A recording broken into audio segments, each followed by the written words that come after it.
Hello. On May Bank Holiday, Monday, Kathy and I went to Lanhydrock, as did many others, to see the bluebells, which were very beautiful. Bluebells are one of my favourite flowers.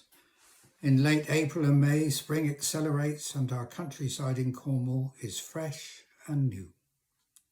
I particularly like the new leaves on the beech trees. This reminds us of God our Creator, who breathes life into his creation and knows that it is good, as we see in the first chapter of Genesis.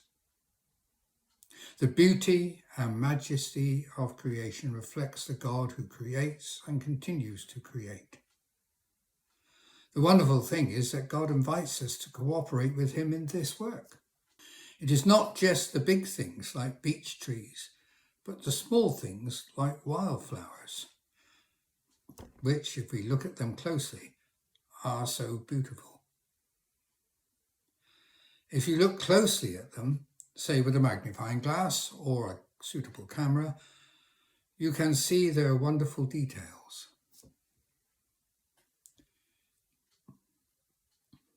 There are many, of course, who attract insects, who need pollen, and they in turn pollinate the plants. This cooperation helps both insect and plant. If they thrive, so will the birds and mammals who feed on them, and so it goes on up the chain.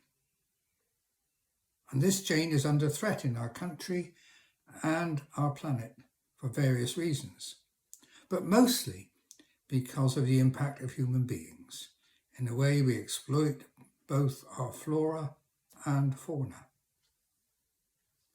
We cannot go on like this, or else we will leave a world that will die, or at least will take a very long time to recover. In St. John's Gospel, chapter 3:16, the beginning of that verse says, God so loved the world. Not just Christians, not just humans, but the whole world. God not only created, but became supremely involved through taking on our flesh, which is the climax of the prologue of St. John's Gospel. And the Word became flesh and dwelt among us, and we have seen his glory, the glory of the Father's only Son, full of grace and truth.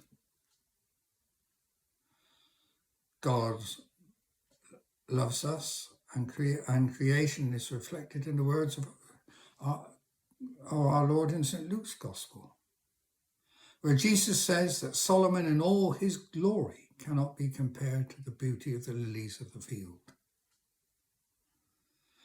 Prior to these days of prayer, which we are keeping between Ascension Day and Pentecost, we have 3 days called Rogation Days, where we ask God to bless the growing crops. It is an ancient custom which has been forgotten by many churches. Perhaps it should be revived, and we should not only pray for the growing crops, but that we care for the world God has given us. We must cooperate with God so that all creation may flourish and give glory to him, simply by being what he intended them and us to be. May God bless you.